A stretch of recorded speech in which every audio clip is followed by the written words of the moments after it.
और मैं आज आपके चैनल पे, जो अंतर्राष्ट्रीय चैनल है, जो कि दुनिया के ये इंडिया वाली करोड़ों हुई लोग थी देखते आपके हैं, साथ? मैं भारत के 2.25 करोड़ सिखों के बिहाफ पे एक बात कहने वाला हूं। अगर अगले जन्म में मेरे को या बाकी 2.25 करोड़ सिखों को अगर अगले जन्म में भगवान पूछते हैं कौन से देश में पैदा होना चाहोगे, हम सारे बेहिचक बोलेंगे भारत में। क्योंकि भारत ही इकलौता देश है पूरी दुनिया में जहां पर हर मजहब के इंसान को इक्वल अपॉर्चुनिटीज हैं। क्या बात आज मैं माइनॉरिटी कम्युनिटी का होते हुए अगर आपके चैनल पे आ रहा हूं, ये दिखाता है कि हमारे यहाँ सारे मजहबों को इक्वालिटी है। मेरे को 1 मिनट और देना देना जी।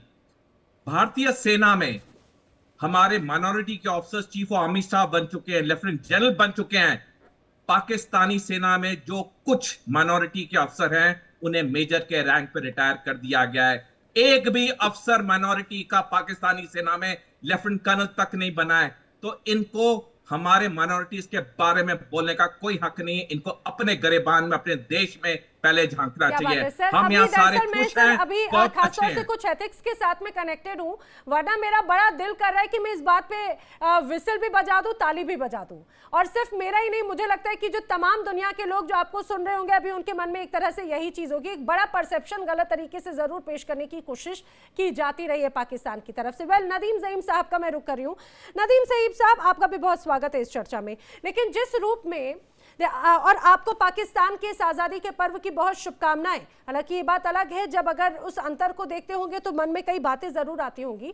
लेकिन आज जो शहबाज शरीफ कह रहे थे, वो कह रहे हैं हर बूंद रेड लाइन है, खासतौर से इंडस वाटर ट्रीटी को लेकर। पहलगाम में जिन निर्दोषों का खून बहाया गया, तब ये रेड लाइन कहाँ गायब थी? आतंकियों के प्रति प्रेम के साथ में वो पानी और खून साथ में बहते हुए कैसे देख सकते हैं?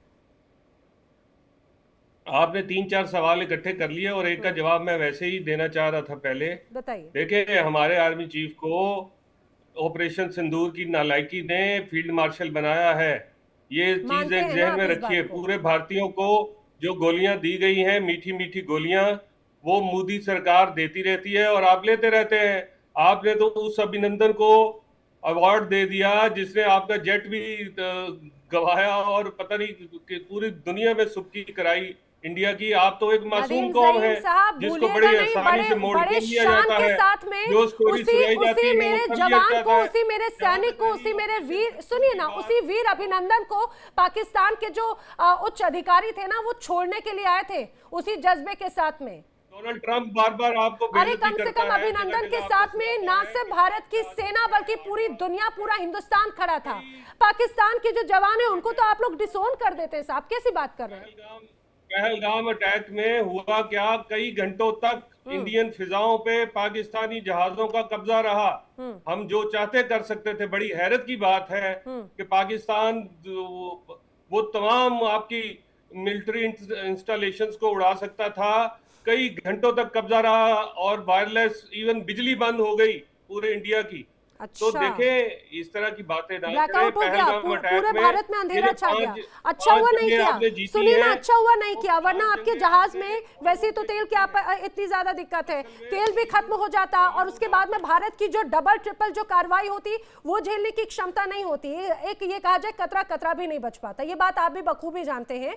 अगर इतनी ज्यादा कुवत होती, सुनिए, इतनी ज्यादा कुवत होती ना, तो अपने आका के दर पे बार बार जाकर शीश नहीं नवा रहे होते। बार बार जो फोन दंदना रहे थे ना, 40 से ज्यादा बार, अरे लड़ाई लड़नी थी अपने दम पर लड़ते। उस ऑपरेशन सिंदूर के टाइम पे पाकिस्तान की सरजमी जो थी, आप भूलिएगा नहीं, वो चाइना के लिए एक तरह से ट्रायल पैड था पूरी तरह से। आप भी बखूबी जानते हैं, है ना? तो मैं तो ये बोल रही हूँ कि मुझे उस दिशा की तरफ जाना नहीं चाहिए। आज आपका मुबारक दिन है, मैं बार बार वही अगर बखिया उधेड़ू तो अच्छा नहीं लगेगा। मैं वही तो बता रहा हूँ। चले, आप ये तो माने चाइना की मदद से हुआ या आपको शिकस्त हुई, आपकी अच्छी पिटाई हुई, ये तो मान लीजिए। मैं मान प्रूफ लेता हूँ कि चाइना ये वीक प्रूफ था, दिखाइए। फिर जी आप जी, पिटाई मान लीजिए। प्रूफ दिखाइए ना। अब अगली बात जी। करते हैं। अब अगली बात करते हैं। देखिए, डोनाल्ड ट्रंप बार बार कहता है, उससे पूछ लीजिए कि उसने कैसे, वो दुनिया की सबसे बड़ी एजेंसी का हेड है, उसने कैसे साबित कर दिया कि 8 जहाज गिर गए, कभी 7 गिर गए। मजाक उड़ा रहा है इंडिया का जगह है जगह। ना? हम तो हाँ, आपकी बॉलीवुड इंडस्ट्री को मानते हैं, हम तो आपकी फिल्म इंडस्ट्री को मानते हैं। आप स्क्रिप्ट बहुत अच्छे लिखते हैं और मगर वो फिल्मों की हद तक है, कभी घुस के मारते हैं, कभी धुरंधर करते हैं, धुरंधर पॉलिसी। क्या रहे हैं आप?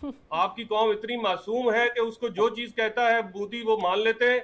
हैरत की बात है कि पाकिस्तान ने क्या क्या कुछ नहीं किया आपके साथ। को समझिए नदीम साहब, हिंदुस्तान की इस ताकत को समझिए कि चाहे वो फिल्म के स्क्रिप्ट लिखने हो, खेल का मैदान हो, युद्ध का मैदान हो, हर जगह पर वो धुरंधर ही देते हैं। और उसे सिर्फ हिंदुस्तान की आवाम नहीं, पाकिस्तान की आवाम भी बड़े अच्छे से देखती। धुरंधर तो आपके सुनिए ना, आपके जो गृह मंत्री थे उन्होंने भी पायरेटेड रूप में छुप छुप के देख लिए। कभी बार्ड ऑफ ब्लड बनाते हैं, कभी धुरंधर बनाते हैं, कभी मानते हैं कि हम बलूचिस्तान में इन्वेजन कर रहे हैं। कितनी बार देखिए बता दीजिए, मुझसे ज्यादा तो बखूबी नाम आपको बहुत अच्छे से पता है। आलोक साहे जी कुछ कह रहे थे। बात ये है नदीम जैन साहब जो बोल रहे हैं ना यहाँ पे, देखिए ये इन्होंने जो जाके अपने पैक्ट किए हैं सऊदी अरेबिया और तुर्की के साथ, क्यों किए हैं? क्योंकि पैसा इनके पास है नहीं, इनको सऊदी से पैसा चाहिए। 4 पॉइंट। अरे नदीम साहब आप मेरी बात सुन लीजिए। दुनिया की ताकत अपने आप को जो आर्थिक हालात है वो गूगल पर अवेलेबल है, वो गूगल पे अवेलेबल है। पूरी दुनिया जानती है कि आप कितने कंगाल हो चुके हो, आप कितने कंगाल हो चुके हो और क्यों सऊदी अरेबिया के पास जा रहे हो, ये सबको पता है। तुर्की के पास इसलिए जा रहे हो कि जब भारत ने सिंदूर में ठोकाई की थी तो तुर्की ने आपको शिप दिए थे। तुर्की महाराज आप मेरे को ड्रोन और थोड़ा नेवल शिप दे देना, इंडिया जब अटैक करेगा तो बचा लेना। सऊदी से हाथ जोड़ रहे हो कि भारत अटैक करेगा तो हमें पैसे की सख्त जरूरत पड़ेगी, क्योंकि मैं अभी कंगाल हो चुका हूँ। मेरा जो नॉमिनल जीडीपी है वो भारत से 10 गुना नीचे है, भारत का 10 गुना ऊपर है। हमारा 4.1 ट्रिलियन है और आपका 410 बिलियन है। कोई तुलना नहीं है। आपके यहाँ इन्फ्लेशन रेट देख लो, आपके यहाँ महंगाई देख लो, आपके यहाँ जो आपके लोग हैं वो आपसे बिखराव के लिए झंडा उठा के अपने आप को इंडिपेंडेंस घोषित कर दे रहे हैं कि हम स्वतंत्र हैं आज से।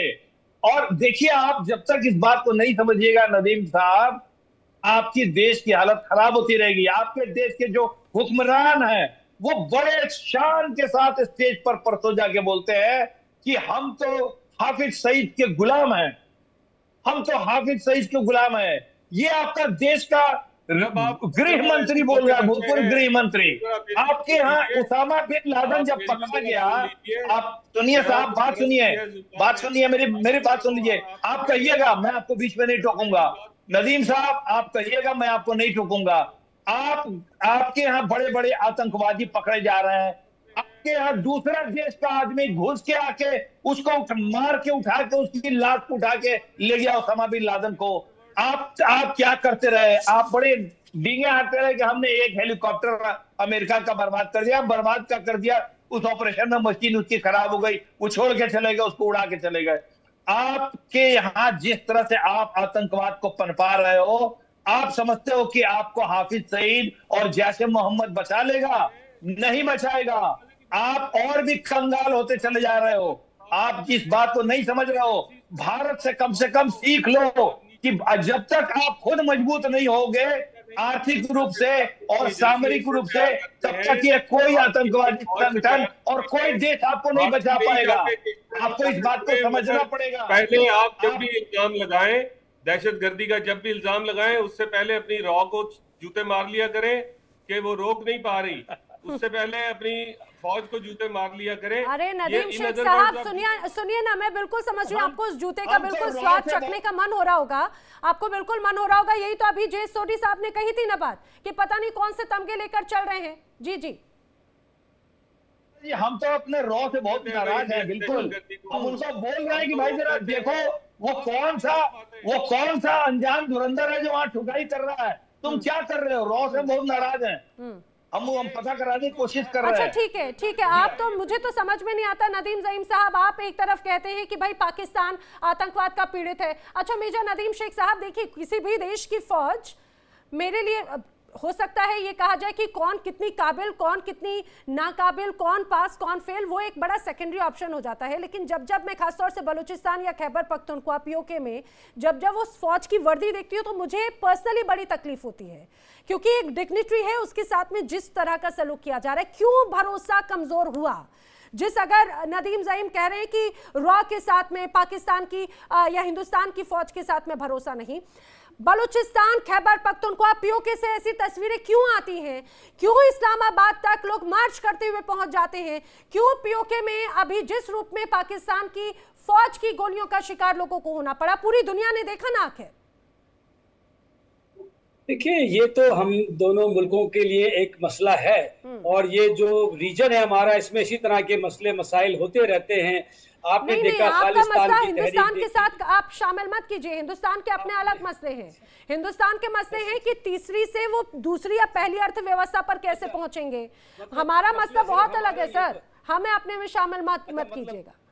खालिस्तान को शामिल मैं नहीं करता, जंतर मंतर को मैं शामिल नहीं करता, और भी जिस तरह के हैं उनको आपको नहीं उनको भी शामिल नहीं कर रहा। जंतर मंतर, झेंसी और लद्दाख और जो भी आपके जो नॉर्दर्न में सर, आपको सीखना चाहिए था कि प्रदर्शन इस रूप में भी हो सकते हैं। सीखना चाहिए था प्रदर्शन किस रूप में हो सकते हैं। और बांग्लादेश में क्या हुआ उनको शामिल नहीं करते, नेपाल में क्या हुआ, श्रीलंका में क्या हुआ, ये इसको शामिल नहीं करते हम। और हम सिर्फ पाकिस्तान की बात करते हैं, तो पाकिस्तान में बिल्कुल इस तरह के मसाइल हैं। और जिस तरह से आपने देखा कि यहाँ पे बिल्कुल हमें चैलेंजेस हैं, और हम तो ट्रेंड हैं चैलेंजेस को फेस करने के, लेकिन कोई भी चैलेंज ऐसा नहीं कि हमारी कहीं जाफर एक्सप्रेस रुक गई हो। वो लूप बनाती है पूरे बलूचिस्तान में, खासतौर पे तमाम बलोच एरिया के अंदर जो 60% एरिया है वो पश्तो स्पीकिंग है बलूचिस्तान के अंदर, तो के नाम बलूचिस्तान रखा हुआ, लेकिन वो उस तरह से, लेकिन पूरी एयरपोर्ट जितने हैं, ग्वादर पोर्ट, कोस्टल हाईवे, सब उसी तरह से, कोई ऐसी बात नहीं, चीजें होती रहती हैं। अब ये एम्बुश करते हैं, आ जाते हैं अचानक मेन रोड पे, बस पे फायर कर दिया, ट्रेन पे फायर कर दिया, भाग जाते, फिर इनको ढूंढते फिरते हैं, तो ये होता है। बाकी जिस तरह से हमारे जो आप एजेके की बात कर रही हैं, वहाँ भाई ये ग्रीवेंसेस हो जाते हैं, पूरे पाकिस्तान में है। देखिए, इकोनॉमिक ग्रीवेंसेस तो पूरे पाकिस्तान में हुए हैं, इसलिए, और ये रीजन के अंदर भी है। मैंने मुल्क का नाम नहीं लिया, मैंने कहा रीजन में। और पॉलिटिकल ग्रीवेंसेस भी होते हैं जो हमारे यहाँ नदीम शेख साहब, यही आपका अंदाज, यही मैं हर बार बोलती हूँ, मुझे आपका यही अंदाज बहुत अच्छा लगता है कि आप कम से कम मुस्कुराते हुए गंभीर मसलों को समझते हैं कि पाकिस्तान की ये हकीकत है। लेकिन सबसे महत्वपूर्ण बात यह कि अगर उन मसलों को समझते हुए समाधान की तरफ जाते तो शायद उसकी नीतियां कुछ और हो जाती। पाकिस्तान एक ऐसा मुल्क है जहां पर अंदर ही अंदर, घर के अंदर ही इतने टुकड़े हो चुके हैं, भले आप उसको माने या ना माने, स्वीकार करें या ना करें। अच्छा सोडी साहब, क्या हालात सुधर नहीं सकते थे 80 सालों के बाद में भी? अगर यहां पर एक ही मसले को जिंदा करके रखा गया, ये कश्मीर का राग जो इनका अधूरा ख्वाब जो कभी पूरा नहीं हो सकता, जाने कितनी पीढ़ियां आके चली गई तोड़ने का हिंदुस्तान के साथ में, अभी भी एक तरह से राजनीतिक रोटियां उसी में ही सेक रहे हैं शहबाज शरीफ। कश्मीर का रोना, सिंधु जल संधि का रोना, इतना सिंधु जल संधि का था तो आतंकियों का प्रेम खत्म कर देते। नैना जी, भारत की सभ्यता, संस्कृति, संस्कार में सिखाया और पढ़ाया जाता है कि इंसान ने अगर तरक्की करनी हो जिंदगी में, जो उसका बचपन होता है, अगर उसे अच्छे बुनियादी असूल दिए जाएं, वो इंसान बहुत तरक्की पाता है जिंदगी में आगे चल के। देखिए इंडिया डेली 24/7 अब आपकी स्मार्ट टीवी पर। इंडिया डेली मौजूद है सभी डिजिटल प्लेटफॉर्म पर लाइव और लगातार। इंडिया डेली 24/7 हर दिन राष्ट्र को समर्पित।